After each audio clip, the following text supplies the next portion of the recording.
Hello my dear student, आप सभी का विद्या मैथ क्लासेज में बहुत बहुत स्वागत है। और आज की इस वीडियो में हम बेसिक सेकेंड ईयर में डायनेमिक्स के अंदर एक इंपॉर्टेंट टॉपिक पर डिस्कस करेंगे। टॉपिक है हमारा सिंपल पेंडुलम का। और इससे पहले कि जो भी डायनेमिक्स के इंपॉर्टेंट क्वेश्चंस की वीडियोज़ है, इंपॉर्टेंट टॉपिक की वीडियोज़ हैं, वो सारा आप इस वीडियो के डिस्क्रिप्शन बॉक्स में जाके देख सकते हैं। मैंने इस वीडियो के डिस्क्रिप्शन बॉक्स में मैकेनिक्स के नाम से एक प्लेलिस्ट लिंक डाल रखा है, उस पर आप क्लिक करिएगा तो उसके अंदर अब तक के सारे वीडियोज वहाँ पे मिल जाएंगे, आप जाके क्लिक करके देख लीजिएगा। ओके, तो सिंपल पेंडुलम क्या होता है, इसकी डिफिनेशन हमने यहाँ पे लिख रखा है। डिफिनेशन क्या है समझिएगा। A simple pendulum is a system consisting of a heavy particle attached to one end of a light inextensible string, the other end of which is fixed and is allowed to oscillate in a vertical plane through a small angle. देखिए यहाँ पे definition के बोलने का मतलब क्या हुआ, मैं आपको बता दूं कि सिंपल पेंडुलम एक ऐसा सिस्टम होता है जिसमें एक हैवी पार्टिकल को एक लाइट इनएक्सचेंजेबल स्ट्रिंग की एक एंड पॉइंट से अटैच कर दिया जाता है। राइट, यहाँ पे लाइट इनएक्सचेंजेबल स्ट्रिंग का मतलब कि जो स्ट्रिंग है वो अनस्ट्रेचेबल है और वो मासलेस होगा। ओके, मासलेस मतलब कि मास तो कुछ ना कुछ होगा स्ट्रिंग का, बट हम उसे नेग्लेक्ट कर देते हैं। ओके, और उस स्ट्रिंग का जो दूसरा सिरा होता है, जो अदर एंड पॉइंट होता है, उसको फिक्स कर दिया जाता है। राइट, मतलब कि मैं कुछ डायग्राम बना के समझाऊं तो आपको ज़्यादा अच्छे समझ में आएगा। राइट, जैसे कि ये कोई रिजिड सपोर्ट हो गया और यहाँ पे क्या है कि ये स्ट्रिंग हो गया। राइट, ये हो गया स्ट्रिंग, इसका एक एंड पॉइंट को फिक्स कर दिया जाता है, इसे मैं ओ मान लेता हूँ। और ये जो दूसरा एंड पॉइंट है, यहाँ पे जो है कि कोई हैवी पार्टिकल अटैच कर दिया जाता है। मान लेते हैं इस पार्टिकल का जो मास है वो m है और इस स्ट्रिंग की जो लेंथ है वो l है। ये अनस्ट्रेचेबल स्ट्रिंग है। ओके, और हम क्या करते हैं कि इस वर्टिकल प्लेन में ही इस पार्टिकल को हम मान लेते हैं कि थीटा एंगल हमने डिस्प्लेस कर दिया। राइट, स्मॉल एंगल हमने डिस्प्लेस कर दिया, मतलब कि इस पार्टिकल को हमने खींच के यहाँ पे लाया। मान लीजिए कि ये A वाला पॉइंट है और ये P वाला। अरे ओके, और जब हम यहाँ से छोड़ते हैं इस पार्टिकल को तो ये क्या होता है कि ये कुछ इस तरह से मोशन करने लगता है, मतलब कि ये इस फिक्स्ड पॉइंट के इधर उधर ये मोशन करने लगेगा। तो इस तरह के पूरे सिस्टम को हम सिंपल पेंडुलम कहते हैं। आई होप कि आपको समझ में आया होगा। मैंने क्या बोला एक बार और मैं आपको बता देता हूँ। मैंने यही कहा कि सिंपल पेंडुलम एक ऐसा सिस्टम होता है जिसमें एक हैवी पार्टिकल को एक अनस्ट्रेचेबल स्ट्रिंग के एक एंड पॉइंट पर अटैच कर दिया जाता है और दूसरे एंड पॉइंट को, स्ट्रिंग के दूसरे एंड पॉइंट को फिक्स कर दिया जाता है और उस पार्टिकल को इस वर्टिकल प्लेन में ही जो है कि स्मॉल एंगल उसको हम डिस्प्लेस कर देते हैं और वहाँ से छोड़ देते हैं। तो ये पार्टिकल जो है कि ऑसिलेट करने लगता है। ओके, तो इस तरह के पूरे सिस्टम को हम क्या कहते हैं, सिंपल पेंडुलम कहते हैं। ओके, तो यहाँ से देखिए हमें इस बात का पता चल रहा है कि ठीक है, ये जो पार्टिकल है ये कुछ इस तरह से इस फिक्स्ड पॉइंट के इधर उधर मतलब ये मोशन कर रहा है, मतलब कि ये सिंपल हार्मोनिक मोशन हो रहा। इस बात का हमें आइडिया है, देख के पता चल रहा है। बट यहाँ पे क्या करना है कि हमें जो है कि इसको शो करना है, मतलब इसको प्रूफ करके बताना है और इसके साथ साथ हमें क्या करना है, इसका टाइम पीरियड पता करना है। ओके, तो देखिए यहाँ पे ये सारी चीज़ें हम कैसे करेंगे, यहाँ पे आप इस बात को समझिएगा। जब यहाँ से हमने पार्टिकल को यहाँ पे ले गया तो कुछ इस तरह से जो है कि ये पाथ बनेगा हमारा। राइट, कुछ इस तरीके से पाथ होगा जो ये मोशन करेगा। तो यहाँ पे देखिए हम पहले क्या करेंगे कि मोशन ऑफ इक्वेशन लिखेंगे इस पॉइंट P पर। राइट, मोशन ऑफ इक्वेशन देखिए हम लिखेंगे कैसे, यहाँ पे आप समझिएगा। पहले तो इन सारी चीज़ों को जो मैंने वर्क किया हुआ है यहाँ पे लिख लिया हुआ है। क्या मैंने लिखा हुआ है, let O be the fixed point, जैसा कि आपको दिख रहा है, through which one end of a light inextensible string is fastened and its other end is attached with a heavy particle of mass m।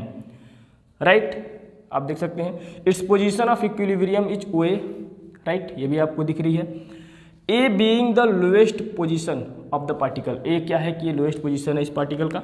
Late the particle be drawn aside the point A through a small angle theta. Let the tension of the string of length L, then the equation of motion of the particle is. Right, जैसा कि हमने कहा कि P point पे हमें क्या करना है, मोशन की इक्वेशन लिखनी है।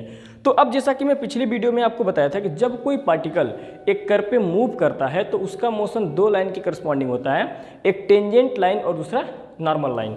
तो अगर यहाँ पे हम एक टेंजेंट बनाएं, अगर हम यहाँ पे एक टेंजेंट बनाएं, क्योंकि देखिए पार्टिकल मोशन तभी कर रहा है जब हम उसे एक्सटर्नल फोर्स दे रहे हैं।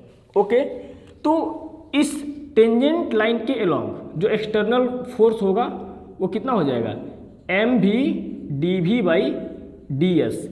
यहाँ पे ये जो एस है, आर्क लेंथ क्या ले रहे हैं हम, एस मान रहे हैं, और दूसरा जो फोर्स होगा वो रिएक्शन फोर्स होगा जो इस टेंजेंट के परपेंडिकुलर लगेगा, तो उसे हम रिएक्शन ना कह के जो है कि टेंशन फोर्स यहाँ पे हम कहेंगे, टी से इसको हम यहाँ पे रिप्रेजेंट करेंगे। और इसके अलावा इस पार्टिकल पे एक और फोर्स एक्ट करेगा। यहाँ पे आप देख सकते हैं स्ट्रिंग की जो ये लेंथ है वो एल है, तो यहाँ पे जो ये होगा वो कितना हो जाएगा, m v square by l. अगर आपने पिछले वीडियो देखा होगा तो आई होप कि ये सारी चीज़ें आपको बहुत ही अच्छे से क्लियर हो रही होगी। अब यहाँ पे इस पार्टिकल का मास m है, तो यहाँ पे जो mg होगा वो नीचे की ओर होगा कुछ इस तरीके से। तो मोशन की इक्वेशन अगर हमें लिखनी है तो हमें क्या करना पड़ेगा, पहले इस mg को दो कंपोनेंट में हमें ब्रेक करना पड़ेगा, राइट। तो यहाँ पे अगर ये थीटा एंगल है तो ये भी एंगल थीटा होगा, तो ये वाला जो होगा वो क्या हो जाएगा, mg cos थीटा, राइट। और यहाँ पे जो है कि इसको थोड़ा सा आप जो है टेंजेंट को सही तरीके से बनाइएगा।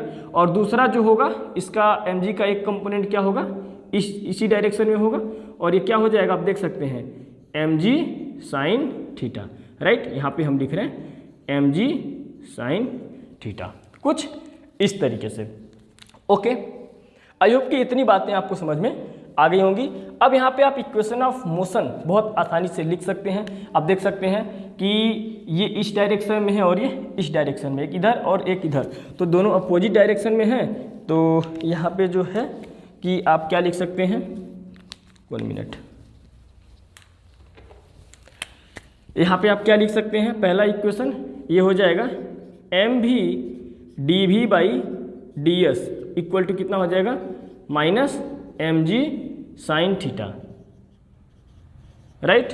मार्कर भी नहीं चल रहा है, minus m g sine theta. ये हो गया हमारा इक्वेशन नंबर 1, कुछ इस तरीके से इक्वेशन नंबर 1 हो गया। दूसरा इक्वेशन अगर आप लिखना चाहेंगे तो आप देख सकते हैं कुछ इस तरीके से, ये कितना हो जाएगा, m v square by l equal to t minus m g cos theta. ये हो गया हमारे पास दूसरा इक्वेशन। ओके, नाउ नीचे दिख रहा है कि नहीं दिख रहा, जरा मैं चेक कर लूँ। चलिए यहाँ पे एक स्टेप और हम लिख सकते हैं। नाउ यहाँ पे आप देख सकते हैं कि जो लेट आर्क यहाँ पे हमने क्या मान रखा है, now let arc a p equal to s हमने यहाँ पे मान रखा है। देन यहाँ पे आप देख सकते हैं क्या हो जाएगा, देन यहाँ पे एस इक्वल टू क्या हो जाएगा, s equal to l into theta, क्योंकि आर्क है। अब इसको हम डिफ्रेंशिएट करते हैं, राइट, डिफ्रेंशिएट कर रहे हैं टी के रिस्पेक्ट में। So d s by d t equal to कितना हो जाएगा, L d theta by d t. और यहाँ पे एक बार और अगर हम डिफ्रेंशिएट करेंगे तो d two s by d t square equal to, अच्छा d two s by d t square ये एक्सीलरेशन को रिप्रेजेंट कर रहा है, एक्सीलरेशन को रिप्रेजेंट कर रहा है। यानी इसको हम कैसे लिख सकते हैं, इसको हम भी डी भी बाई डी एस से भी लिख सकते हैं, आपको आइडिया होगा, राइट। तो यहाँ पे आप देख सकते हैं क्योंकि इसके इक्वल हमने ये लिख दिया, क्योंकि इसको दो बार डिफ्रेंशिएट कर रहे हैं तो डायरेक्ट हम इसको क्या लिख सकते हैं, एल, इसको आप लास्ट में लिख दीजिएगा, l d two theta by d t square equal to, और इसी चीज़ को हम क्या बोलते हैं, एक्सीलरेशन। तो इसको आप यहाँ पे लिख लीजिए v d v by d s, right. तो यहाँ से आप देख सकते हैं m से m अगर ये कैंसिल हो जाएगा तो v d v by d s, v d v by d s की जगह पे l d two theta by d t square ऐसे लिख सकते हैं हम लोग, राइट। इसको हम यहाँ पे इक्वेशन नंबर 3 मान लेते हैं। तो यहाँ पे आप लिख लीजिएगा फ्रॉम इक्वेशन क्या, इक्वेशन 1 एंड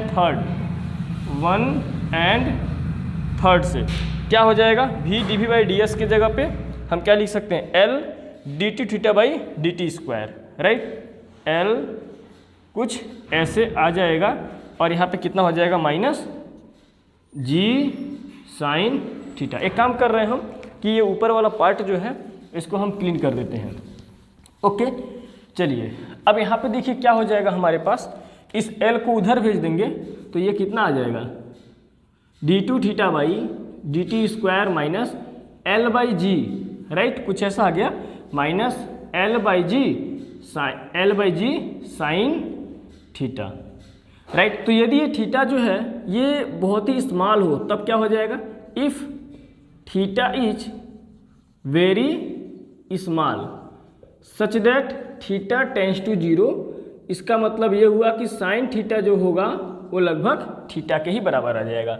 तो यहाँ पे आप क्या लिख सकते हैं, d2 theta by dt square minus L/g into theta, आप ऐसा इस चीज़ को लिख सकते हैं। और ये जो मोशन होती है ये सिंपल हार्मोनिक मोशन की इक्वेशन होती है। तो यहाँ पे आप लिख सकते हैं दिस सो